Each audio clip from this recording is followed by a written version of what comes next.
Okay, welcome back. Doing something a little bit different today. Not as guitar related as normal. It's January, and while I'm not gigging a huge amount, I think I've only got 4 gigs this month, which is a lot less than normal. I thought I'd take this opportunity to go through our in-ear rack and how we run backing tracks and actually PA some smaller gigs as well. So this is an 8U rack that we use for our backing track and in-ears. So at the back here is actually the drum pad, which sits in the lid.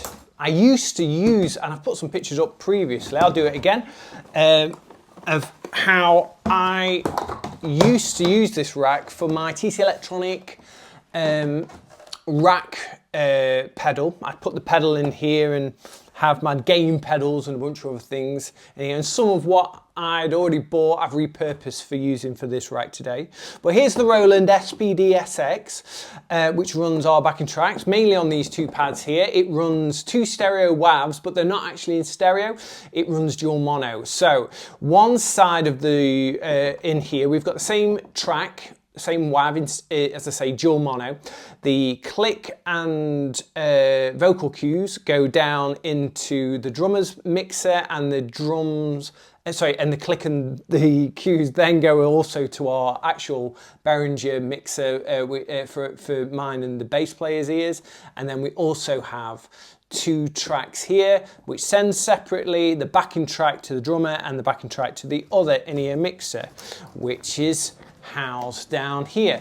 Now the reason we do that, I quite like this way of doing it, because what it means is if we're ever in a situation where the Wi-Fi drops out, or if the any kind of problems with our Behringer mixer, we have this mixer here, down here.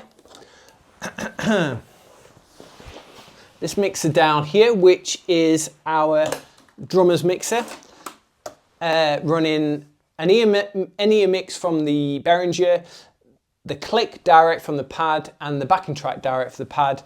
As I say, if something goes horribly wrong, the drummer's got the click, he's got the click, he's got the track, and we can get through a show.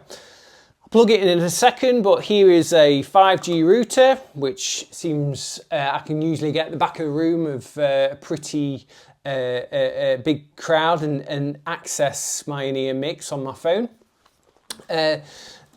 We've got my in-ear wireless, and then also here a Furman power conditioner, which powers everything, and also has a nifty little light for the drummer to help see his bits and bobs. I'll just break the door. The power supply here, XR18 as I say, and down here an Ethicon in for the catapult, which I think I might make a separate video on, but essentially I'm already splitting my vocals and guitar signal and sending straight to this rack. This is these 4 channels here. The drummer then gets that feed also. For a gig where we are running just to front of house, where there's an in-house PA, we then just get the XLR sent of a drum mix to that in-ear rack, that in-ear mixer, and he's covered. The bass player uses this, which is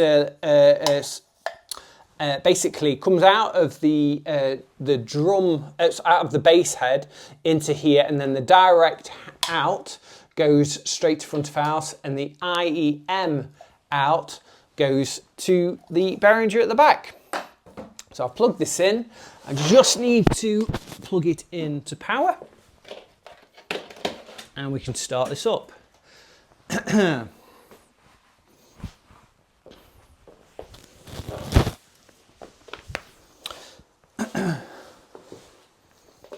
So on a gig where we maybe are PAing ourselves, I'll use this little Ethicon box, I guess you could call it. So it's basically a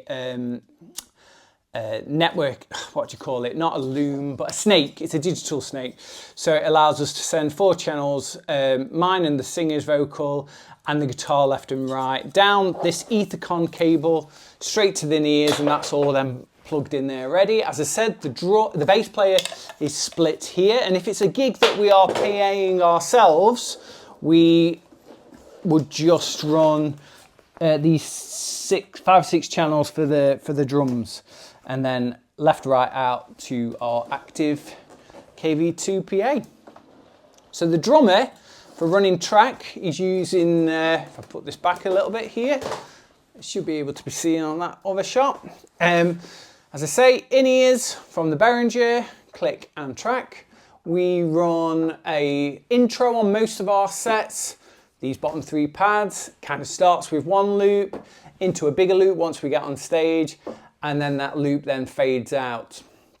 And you can see that that's obviously in the drummer's mix. We then go to we've got our set here. It's relatively in order, not a lot of darting around. We go to this one. These are our backing tracks then. I kind of keep the intros all here and the backing track and click up at the top. And then that's running to there. And I'll probably overlay now a little screenshot of how I run my ears on the actual Apple app, the Behringer app mixing station. Sorry. So that's basically everything with that, and I will talk about this then. So on a PA, where we're using an in-house PA, we'll use this, which is the Radial Catapult TX4, and I've got 30 meters of cable here, so I can place this splitter, which is essentially what it is, anywhere around stage. Plug mine and the singer's vocal, my guitar left right into this, then plug these into whichever stage box. I just basically go to the front of the house, to the whoever's you know, kind of patching in the micing up, etc. on stage, and I'll say wherever you're running the 2 vocals of my guitar to, whichever stage box, just basically plug straight into there, and then plug my tails into your box, and then that sends via this Ethercon cable straight to our in-ears, and I've got that ready to do a show.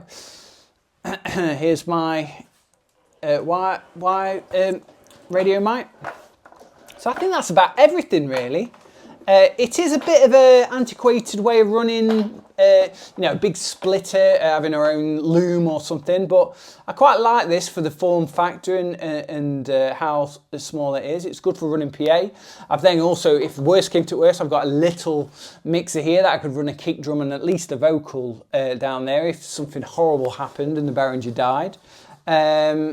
As I say, this 5G router wasn't that expensive, and it gives us good coverage of, I can usually, if I'm running the backing track, the intro, I can be at the back of stage and turn our intro up if we're doing PA in a gig ourselves. And I think that's about everything then. So, as I say, a little bit different today. If you enjoyed this video, if you could give me a like and subscribe. If you really enjoyed it and you want to contribute to the channel, you could buy me a coffee on my Buy Me a Coffee page. If you've got any comments or queries or yeah, ideas where this could be improved, then I'd love to hear from you if you could send me a message. But yeah, until next time, I think that'll do. Yeah, thank you and goodbye.